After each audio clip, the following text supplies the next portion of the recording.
Alrighty, well, good morning, everybody. It is 8:05, and it is Friday, March the 28th, in the year of our Lord, 2025. It's hard to believe it's 2025, but it is. It's 2025. Mhm. Believe it or not, it is. Anyway,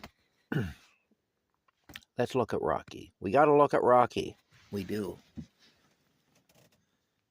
Hey, there's the patented Camp Crazy Rocky Cam.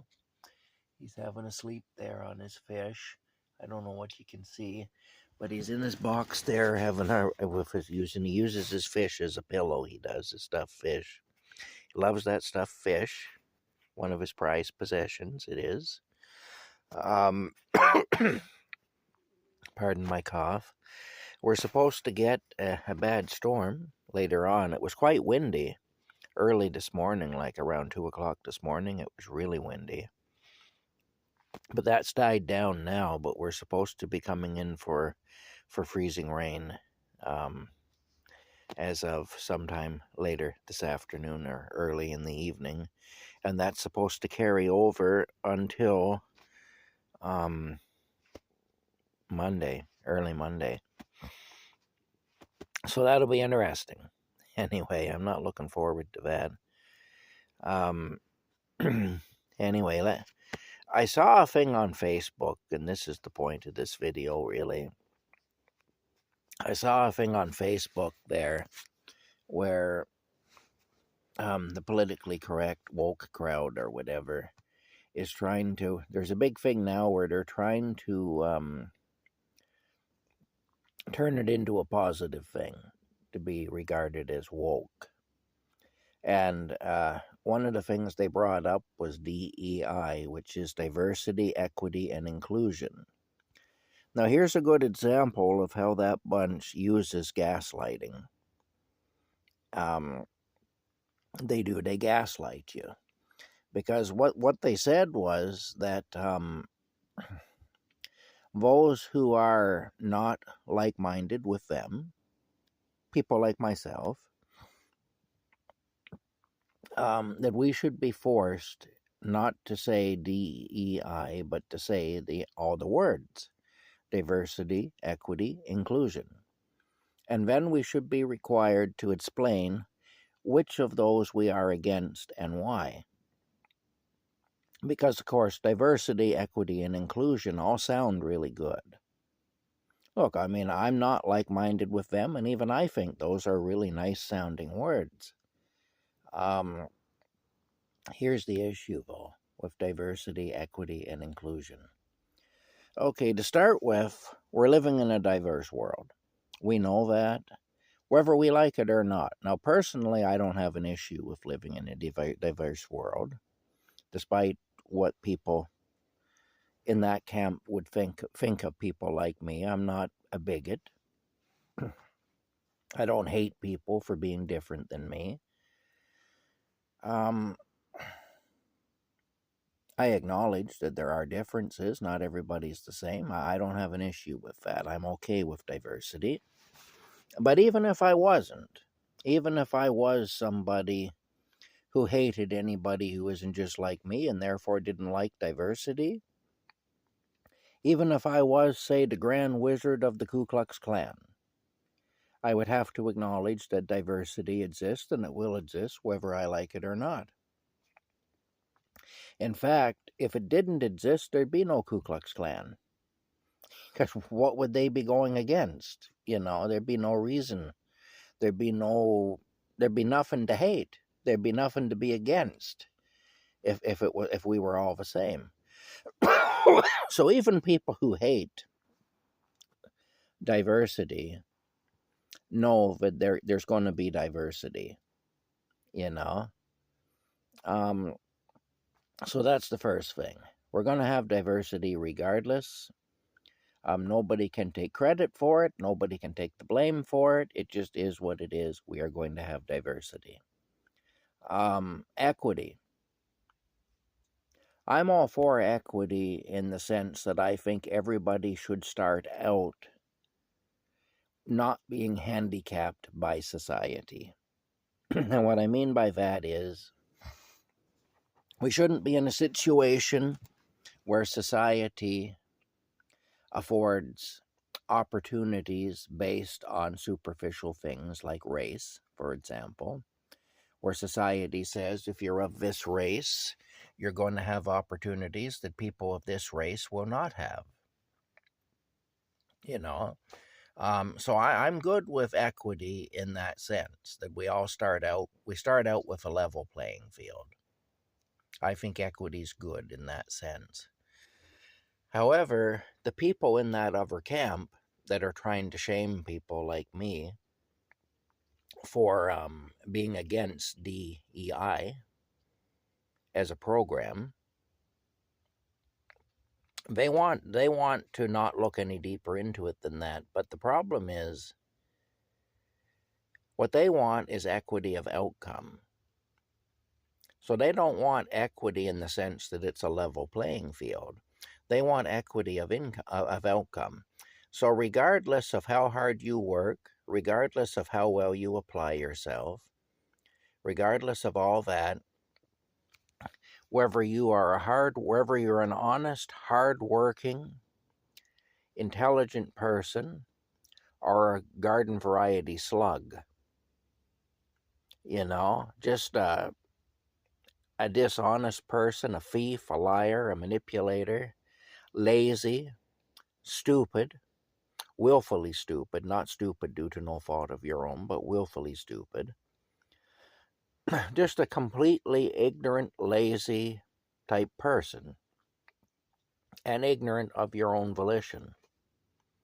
And lazy not because you have physical issues that cause you not to be able to do what other people can do. Maybe you don't have the energy that other people have, and that's not your fault.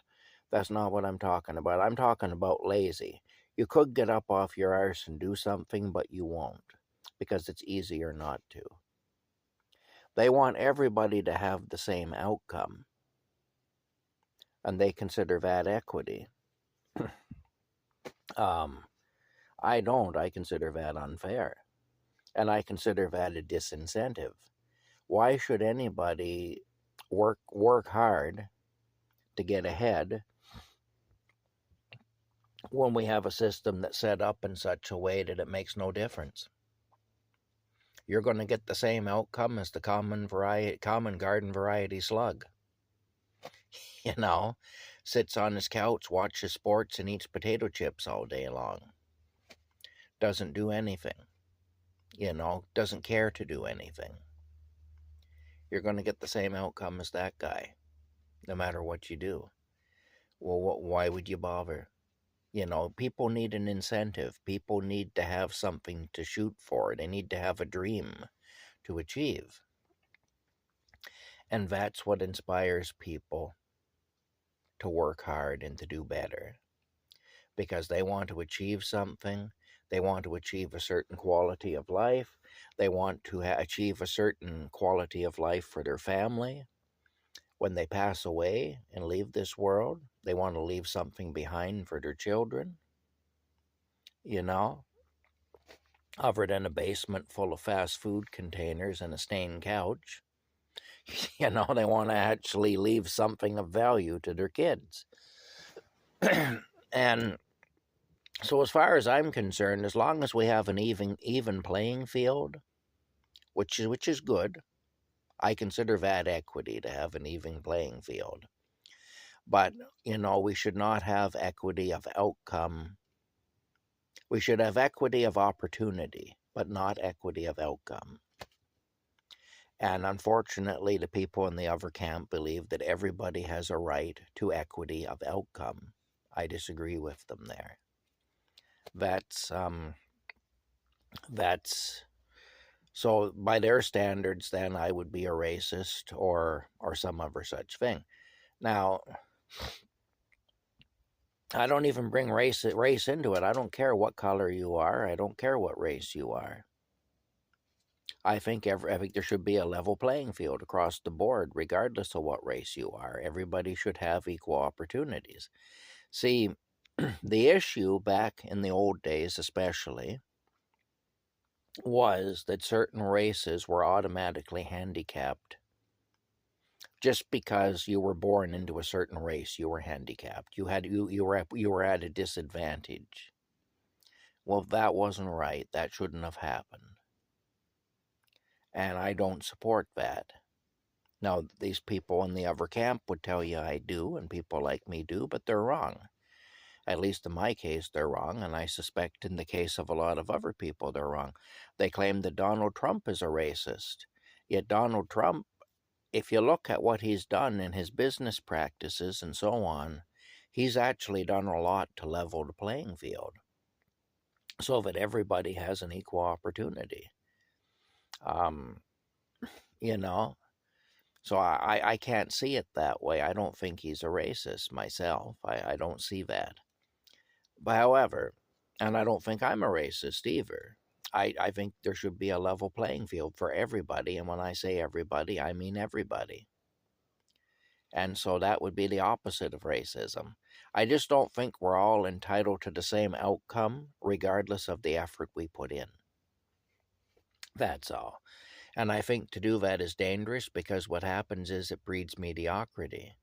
In communist societies, where no matter what you do, whether you're a hard worker or not, you get the same outcome. You get a government provided flat to live in. You get your rations, your bread or whatever, and your beer or whatever. You get those rations, and you get some sort of a job assigned to you that you do, and whether you do the job well or not, it makes no difference. You're just stuck there, and there is no opportunity for advancement. And you will live in that apartment that the government has assigned to you your entire life. It doesn't matter how hard you work. And you'll never own a car, and so on. You'll never own a car because, the common worker doesn't need a car in the opinion of the government. And so you won't have one. What do you need a car for? Unless you can justify why you'd need a car, you can't have one. That's, and so it breeds mediocrity. See, the great thing about Western democratic societies and capitalist societies is there's an incentive to work hard and to have good ideas and to do better because you want to have the nice car. You want to have the nice house in the nice neighborhood. You want your opportunities to expand in terms of the dating pool. A man wants to have a lot of choice in terms of who he marries. What woman am I going to marry? Well, you're going to have far more women looking to be married to you if you show that you can provide.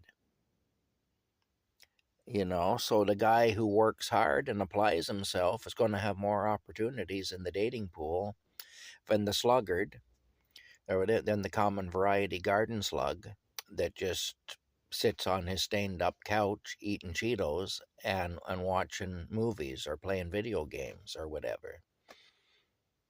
I mean, and so that's how it goes. I mean, you have an incentive then to do better. You want that pretty girl that you know. And in order to get her, you've got to prove that you can provide for her and her babies that you'll make with her if you get her. And so, you see, that's the incentive.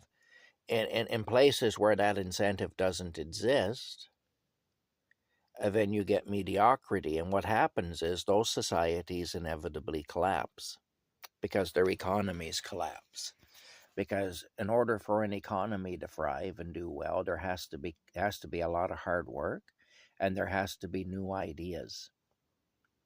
There has to constantly be new ideas, and those ideas have to be implemented successfully in order for an economy to continue to chug along and to produce and so on, and to produce wealth and so on.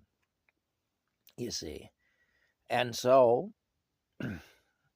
yeah, equity is important in terms of having a level playing field to start out, but ultimately the outcome needs to depend on what each individual does, what outcome they get. Now we're going to go to inclusion, and inclusion's kind of tied in with equity in a way. Because again, inclusion should be based not upon attributes which we have no control over, like our race, for example. Inclusion should be based, again, on behavior, on action, on activity, on what we do, how we apply ourselves, how we carry ourselves. For example, these people who claim to be so inclusive, I would like to ask them this. If you're throwing a birthday party for your 4-year-old child, and you're going to invite a bunch of people from the neighborhood to come, you want to make this a neighborhood thing, like a block party or something. And there's going to be a lot of children there because this is a party for your child. So he's going to have all his friends there from the preschool and all that. Are you going to include that neighbor who lives down the street from you, who served 5 years in prison for sodomizing a little boy? Is he going to be included? You know, I would think not. So there are limits to inclusion. You know, not everybody's going to be included. Now, that guy, by doing what he did, he chose to have his ability to be included limited. It's his own fault. Doesn't make me a bad person if I don't want to invite him to a party at my house. I have every right not to invite that guy. The same is true, let's say you're running a business. Are you going to hire a guy who has a history of stealing from his employers? I mean, now, bear in mind, again, that guy, he chose to engage in a certain behavior. You didn't choose that on his behalf. He chose it. So do you owe him a job now because he needs a job and you're an employer, so you have to hire him? And yet he has proven that he isn't trustworthy as an employee, you who steal from you? I mean, you see, so again, when it comes to inclusion, everybody should start out on an even playing field. But there are certain behaviors that'll make you less included. And there's nothing wrong with that. If you choose to do certain things in life, then you can expect to be included less. You can expect to be the guy on the block who doesn't get invited to the party where the children are if you have made choices in your life to victimize children. You can expect to be the guy that the employers don't want to hire. They don't want you working for them because you made a decision to steal from your employer. You see. Now, I'm not saying there's no redemption. I'm not saying there can't be any forgiveness or anything like that. But there's a certain line that you just can't cross. And once you cross that line, you got to expect repercussions. You know, and one of those repercussions will be you will not be as included.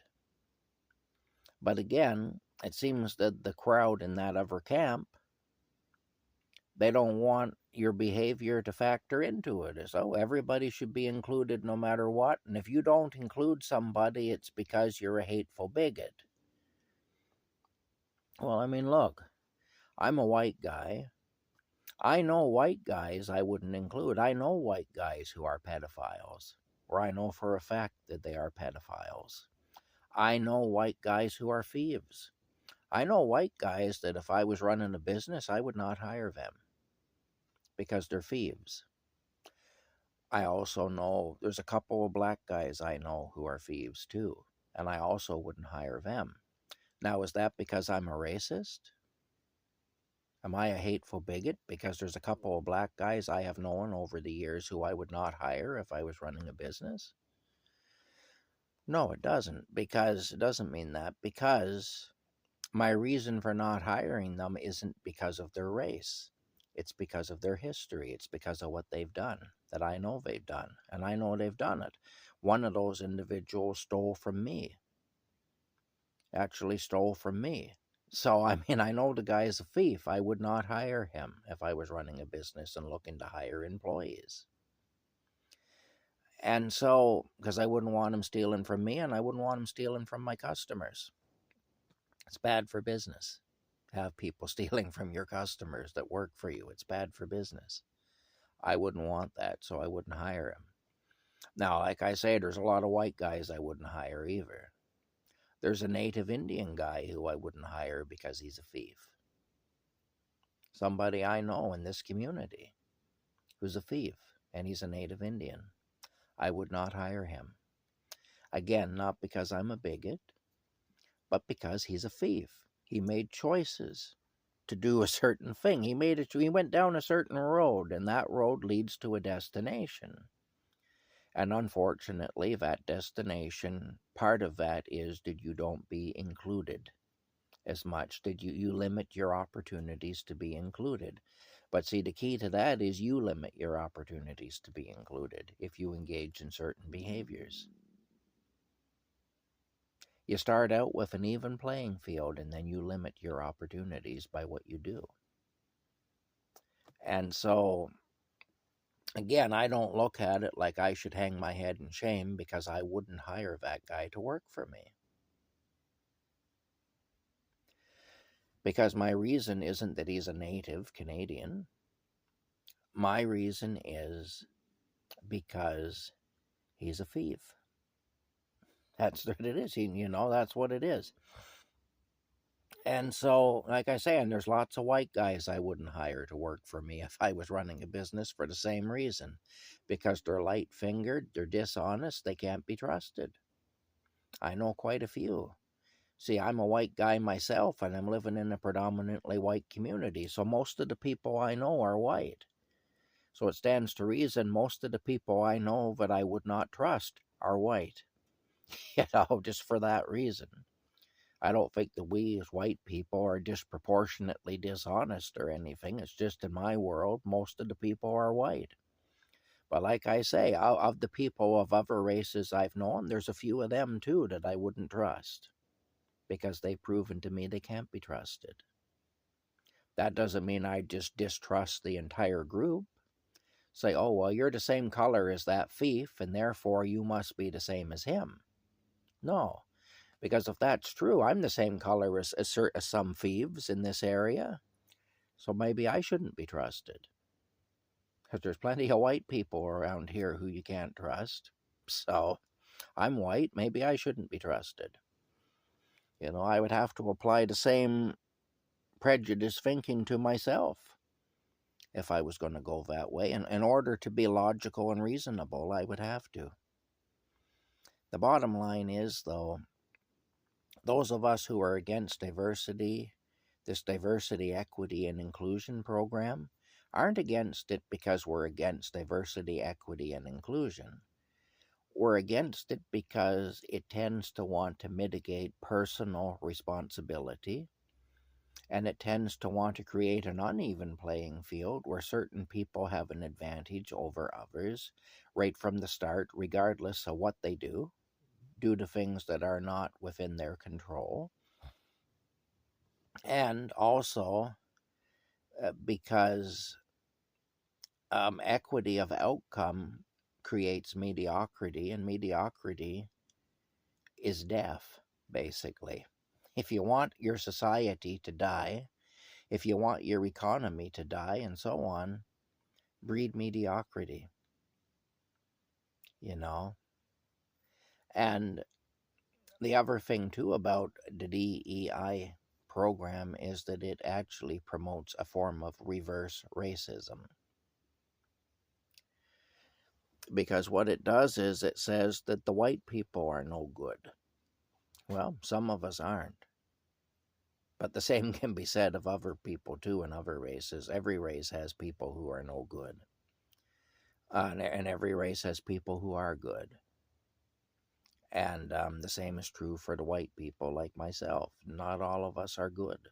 Some of us are, some of us aren't.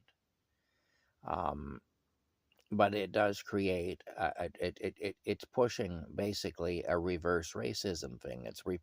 It's pushing racism against people like myself, which I don't deserve. I don't deserve to be targeted for abuse because I'm white. I don't deserve to have my opportunities limited, my opportunities to advance limited because I'm white, any more than those other racial groups deserved it when it was happening to them. And I never was the cause of that. I never participated in that, and therefore I'm not personally culpable for that. I've never lynched anybody. I've never denied anybody housing or employment, or advocated that they should be denied housing or employment due to things that are beyond their control. I do think there are certain jobs where there has to be a certain standard of performance, and that maybe some people can't meet that standard.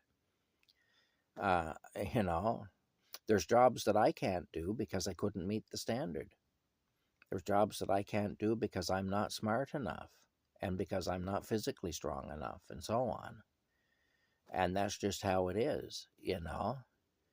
I don't consider my not being able to do those jobs a consequence of injustice or of racism or anything like that. I consider my not having the opportunity to do those jobs is just due to the fact that I don't have the requisite skill set to do those jobs, and I don't have the ability to acquire the requisite skill set to do those jobs. You know, I'm not going to ever be strong enough to carry a person out a window and down the ladder out of a burning building, for example. I'm never going to be strong enough to do that, and therefore I have no business being a firefighter. That's just how it is. So, like I say, I actually, well, I mean, I don't only believe in diversity, I believe diversity just is. It's a reality. Personally, I don't have a problem with it. I believe in equity if it means having a level playing field for all. I don't believe in equity if it means equity of outcome, regardless of effort put forth. I don't agree with that. Inclusion, I agree with inclusion until you prove that you are not worthy of inclusion. If you do things that prove that you can't be trusted, then I don't wish to include you. It's as simple as that.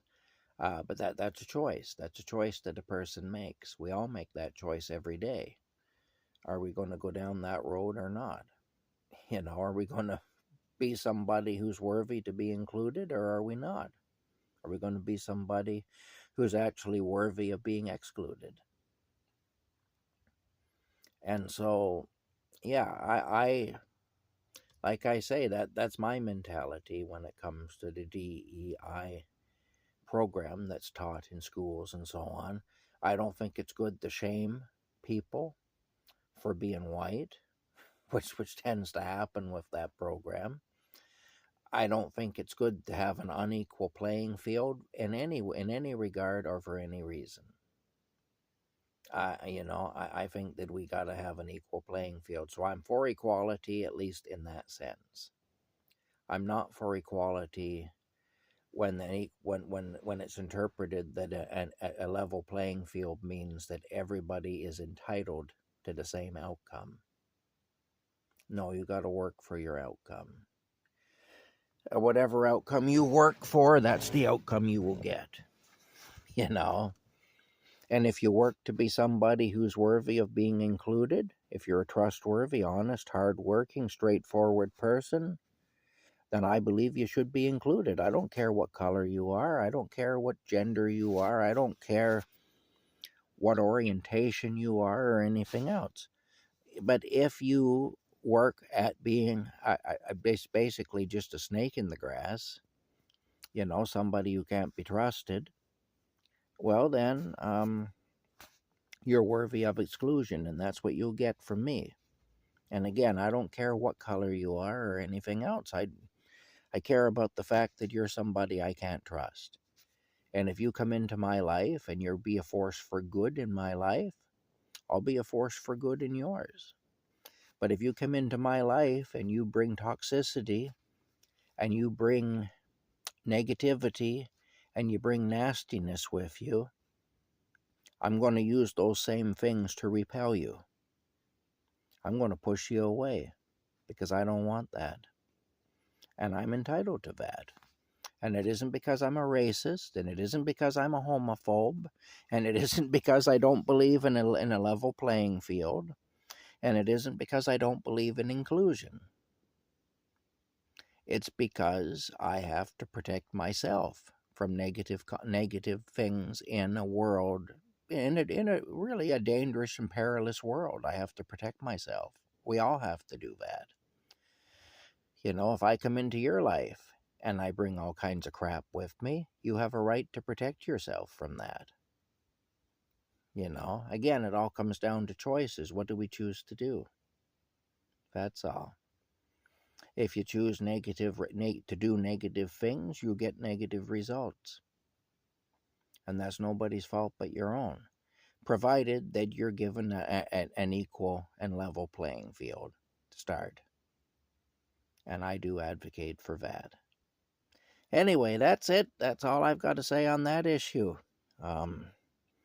Being against certain, politically correct things does not make you a bad person. Sometimes you got to be able to see past the surface and see what's really going on under the surface. And with a lot of these so-called woke agenda type issues, there's a lot of nasty stuff happening under the surface. They tend to use pretty words. They use pretty words to mask the ugly underneath. And pointing that out is not a bad thing. You can put a coat of paint over rotten wood. You've still got rotten wood under that paint. In fact, what will happen is most of the time the rotten wood will just suck the paint in. You'll have to put a lot of paint on it before it'll actually look halfway decent, and it'll never look right. But it might look just good enough that you can fool some people.